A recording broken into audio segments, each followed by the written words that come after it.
No dia seguinte, Fabrício se dirigia à escola, cheio de pensamentos sobre como descobrir a verdade por trás do desaparecimento de sua irmã. Ele até mesmo já havia trocado algumas mensagens com Mark pela manhã daquele mesmo dia, planejando o próximo passo. No entanto, o ônibus de Fabrício saiu um pouco após o horário previsto, e dessa forma ele quase chegou à escola atrasado, tendo que descer às pressas do ônibus e ir correndo para sua sala. Embora tenha conseguido entrar na sala a tempo, ele não teve a chance de discutir nada com seu grupo. A professora de geografia estava focada em prepará-los para uma prova, já que o fim do semestre estava próximo. Vitinho, Fabrício e Mark mal conseguiam conter a ansiedade. Queriam discutir as filmagens e as câmeras que Fabrício havia mencionado, mas foram forçados a esperar. Com a aula de geografia em andamento, Fabrício, Mark e Vitinho cochichavam, tentando esboçar um plano sobre toda aquela situação. Mark, o que devemos fazer? Fabrício sussurrou para Mark, que estava em outra mesa. Depois de ouvir aquilo, Mark espera um momento até que a professora comece a escrever no quadro e fique de costas para ele, para que assim pudesse sussurrar de volta. Primeiro, precisamos entender o esquema de câmeras da farmácia. Vitinho ouve aquilo e os interrompem. Aí, bro, vocês precisam ter cuidado com esses bagulho aí. Acho que esse negócio aí pode ser invasão da vida particular do maluco da farmácia. Fabrício olha para trás acenando sua cabeça, concordando com Vitinho. É verdade, Vitinho, mas é algo que precisamos fazer. A professora já havia percebido os cochichos constantes e havia tolerado até certo modo. Mas como aquilo estava incomodando muito ela, então ela chama a atenção deles. Vocês aí, do que estão conversando? Gostariam de compartilhar com a turma? Eles levam um susto e ficam em silêncio, e não responderam. Se eu ouvir mais conversa de vocês, os 3 serão enviados à direção para assinarem o livro negro. Um livro no qual 3 assinaturas dava ao aluno uma suspensão de 3 dias do colégio. Se bem que se parar pra pensar, isso nem é um problema. Essa professora aí tá de sacanagem com os irmãos aqui. Vitinho pensa. Bia e Mari, que estavam à frente de Mark e Fabrício, mudaram suas posições nas cadeiras para escondê-los, ficando com as suas colunas mais retas, para assim os dois se abaixarem na mesa e conseguirem usar seus celulares escondidos. Dessa forma, Bia enviou uma mensagem rapidamente dentro do grupo do WhatsApp para todos verem, dizendo: conversem pelo celular, a gente vai se inclinar na cadeira para ocultar vocês. Com essa ajuda inesperada, Mark e Fabrício perceberam a dedicação de suas amigas para eles conseguirem planejar tudo aquilo. Depois de algumas horas, finalmente o intervalo começou. Os 5 amigos se reuniram atrás do ginásio, onde podiam discutir discretamente o próximo passo do plano. Fabrício foi direto ao ponto, dizendo para Mark: você falou sobre analisar as câmeras, certo, Mark? Mark começa a explicar para todos a sua ideia. Sim, muitas câmeras de segurança possuem aplicativos que permitem acessá-las remotamente. Ouvindo aquilo, Mari questiona, dizendo: mas como a gente vai obter as credenciais de acesso às câmeras? Como login e senha deles? Teremos que invadir as contas, certo? Bia continuou. Mark sorriu. Calma, me deixa explicar. Vitinho, ouvindo aquilo, responde Mark: nos diga, gênio da informática. Existem câmeras que utilizam um QR Code para acesso. QR Code. Se tivermos o aplicativo instalado em nosso dispositivo, voa lá. Conseguimos o acesso imediato às câmeras. Um simples QR Code. Isso faz sentido. Mas isso não é invasão de privacidade? Sim, é. Algumas câmeras oferecem essa opção, apesar de quebra de segurança. Pelo menos as câmeras antigas possuem esse tipo de falha. Talvez as novas não tenham. Fabrício começa a pensar e pergunta para Mark: certo, mas aonde poderia ficar esse QR Code? Geralmente atrás da câmera, próximo à fonte de energia. Tu sabe até a posição do QR Code. Tá maluco, meu irmão. Tecnologia é minha paixão, menor. Aí, só pra adiantar, você tem foto de algum modelo de câmera que possui QR Code atrás? Bem, deixa eu pesquisar aqui. Calma aí. Olha só. Esse tipo de câmera aqui, essa e essa, Bom, geralmente elas têm QR Code atrás. Uma puta falha de segurança. Calma aí. Olha só, se eu não me engano, a da farmácia era exatamente assim. Bingo! É isso mesmo. A chance de ter um QR Code lá atrás é alta, hein? Agora basta baixar o aplicativo e apontar a câmera do celular. E a gente terá acesso às filmagens. Uau! Você realmente entende bastante de tecnologia, Mark. Provavelmente são em média umas 15 horas semanais de vídeos no YouTube sobre tecnologia que eu assisto. Fazendo isso, a gente aprende alguma coisa sempre. Mari então olha para Fabrício e pergunta: Mas você irá saber fazer essa configuração no celular, certo, Fabrício? Fabrício responde colocando suas mãos na cabeça. Normalmente eu sei lidar com tecnologia, mas as circunstâncias atuais são desfavoráveis. Vitinho então coloca suas mãos no ombro de seu amigo e diz: Relaxa, mano. Eu tenho a solução. Surpreso, Mark questiona Vitinho: Você tem? Qual? Vitinho, com um gesto rápido, tirou as chaves de um carro de seu bolso. Eu tenho uma nave e a autorização da galera do governo para dirigir. A famosa carteira de motorista. Posso levar você, Mark, até a cidade de Fabrício. Bia ficou surpresa. Peraí, você tem carteira de motorista? Mari se juntou ao questionamento. Quantos anos você tem, Vitinho? Com essa minha cara de novinho, eu tenho 19 anos. Fui reprovado 2 vezes. Por isso eu tô aqui. Vitinho responde. Faz sentido agora. Mark brincou. Fabrício perguntou com um sorriso. Tá, tu tem a CNH, mas tu sabe mesmo dirigir? Confia no pai. Você tá falando com o Dominique Vitinho. Já vim de carro pra escola várias vezes e hoje foi uma delas. Mark olha seriamente para Vitinho e responde: Eu confio em você, Vitinho. Apesar do receio, precisamos ajudar o Fabrício. Vamos fazer isso hoje mesmo. Espera, hoje? E como vou com vocês? Preciso avisar minha mãe com antecedência. Bia ressaltou. Mari, concordando, complementa: Eu tô na mesma situação, pessoal. Peço desculpas, mas a gente não tem tempo a perder para encontrar a irmã do Fabrício. Precisamos ir o quanto antes. Bem, é verdade. Quanto mais rápido fizerem isso, melhor. Bia cedeu. Nos mantenham informados. Se precisarem, ligaremos para a polícia. Mari concordou. Pode deixar. Manteremos vocês atualizados. Mark assegurou.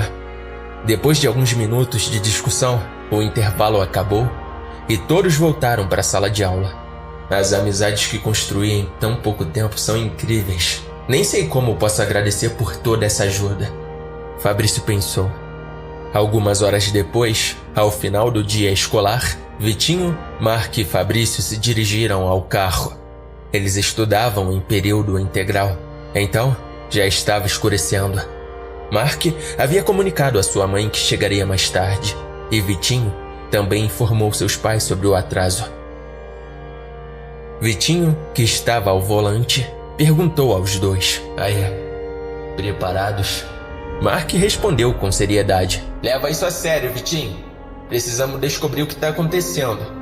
Você sabe como chegar em Jaramar? Fabrício complementou com uma pergunta. Não tenho a menor ideia. Mas vocês vão me dar uma força, né? Fabrício confirmou determinado. Claro, Mark. Deixa eu sentar na frente. É importante a gente não se perder no caminho, tá ligado? Mark assentiu e eles trocaram de lugar, com Fabrício agora ocupando o banco dianteiro. Ele lançou uma pergunta a Vitinho. Pera aí, como é que você não conhece o caminho para Jaramar? É logo aqui do lado, cara. Vitinho respondeu rapidamente, defendendo-se. Pô, Fabrício, só porque Jaramar é vizinha não quer dizer que eu tenha que saber o caminho de cor, né? Nunca fui lá, mas tô planejando dar um pulo lá em breve, depois de hoje, quando rolar um tempinho pra eu estudar a área. Fabrício concordou com um aceno de cabeça e prosseguiu. Tá bom, tem razão. Após aquilo, Vitinho ligou o carro e eles finalmente saem da escola e seguem rumo a Jaramar. A viagem normalmente levaria de 30 a 40 minutos, mas Vitinho, que sempre gostava de velocidade, completou o trajeto em 25 minutos.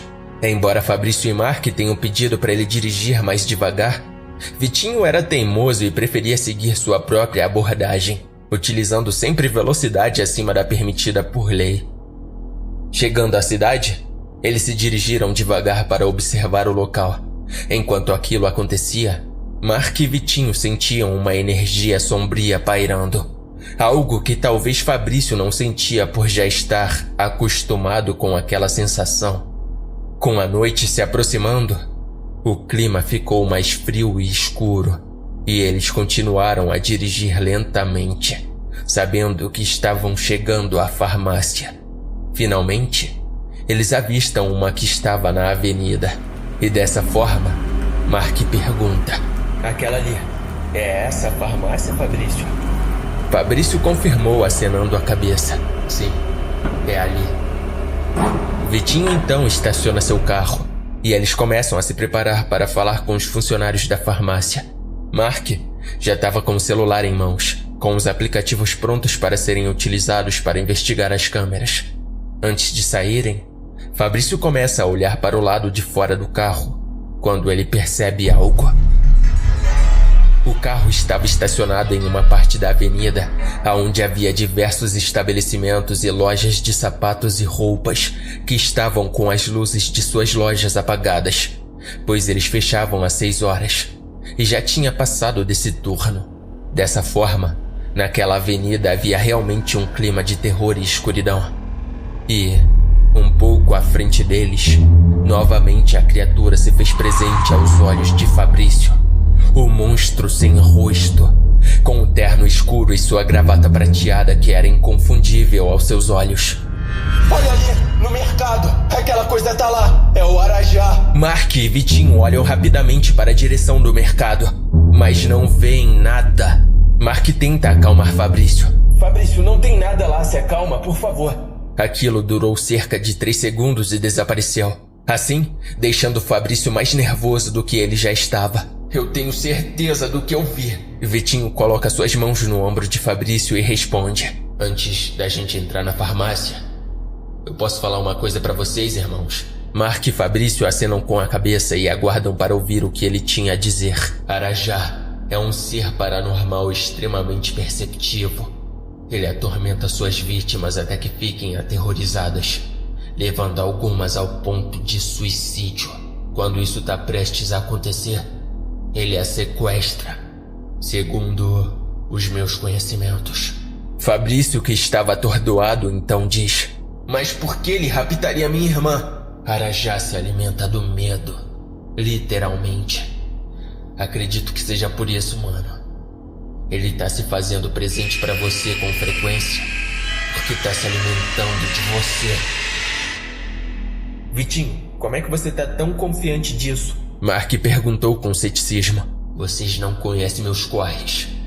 Eu tenho uns bagulho pra lidar com essa criatura, mas antes, precisamos ver as filmagens. Dessa forma, os 3 vão para a farmácia, e enquanto Fabrício e Vitinho distraíam o dono do estabelecimento, Mark, usando a senha do Wi-Fi da farmácia, que havia conseguido lendo a placa senha Wi-Fi do local, ele consegue localizar as câmeras na rede, mas percebe que precisaria de um login e senha para acessar as filmagens antigas. Dessa forma, ele olha para trás, faz um assobio para Vitinho, que entende na hora, e faz o que Mark havia pedido. Vitinho olha para o dono da farmácia e diz: Vocês têm clorfeniramina? Eu acho difícil ter esse remédio por aqui. Vou dar uma olhada aqui atrás, tá? Dessa forma, não havia ninguém dentro da farmácia e nenhum funcionário vigiando à frente dela. Assim, Mark se aproxima de uma das câmeras e olha o QR Code com a inscrição Autologin, indicando que poderia usar o QR Code para acessar as câmeras. Achei você, pensa Mark. Ele se afastou um pouco da câmera e tirou uma foto nítida do QR Code com seu celular. Em seguida, comunicou a Vitinho e Fabrício. Assim, rapidamente os 3 saem da farmácia, e após 2 minutos, o dono da farmácia volta, percebendo que estava sozinho no local. Foi difícil, mas eu acho... Ah, pelo amor de Deus, moleques lazarentos. Dentro do carro, Mark havia conseguido acessar o sistema das câmeras da farmácia. No entanto, o carregamento dos vídeos estava demorando um pouco devido ao sinal de internet ruim daquele lugar. Demora um pouco, mas depois de alguns minutos de espera, os vídeos finalmente foram carregados. Assim, Mark pergunta para Fabrício o possível horário do desaparecimento, demorando mais algum tempo até encontrar uma parte do vídeo onde Micheline aparece. Dessa forma, após eles acharem o frame correto, eles observaram atentamente E após alguns segundos, eles fazem uma descoberta e veem algo que os deixa atônitos e apreensivos.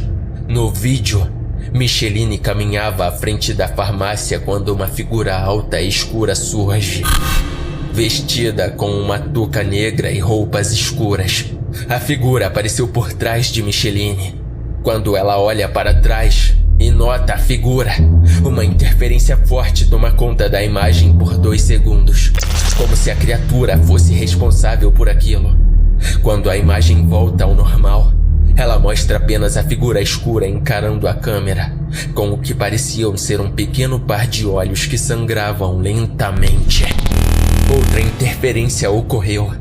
A figura desaparece. A tensão no carro era palpável. Os 3 estavam em silêncio, processando o que haviam testemunhado. De repente, o celular de Mark travou e uma mensagem surgiu na tela. Os arquivos deste aplicativo foram corrompidos ou deletados. Tente reinstalá-lo para usá-lo novamente.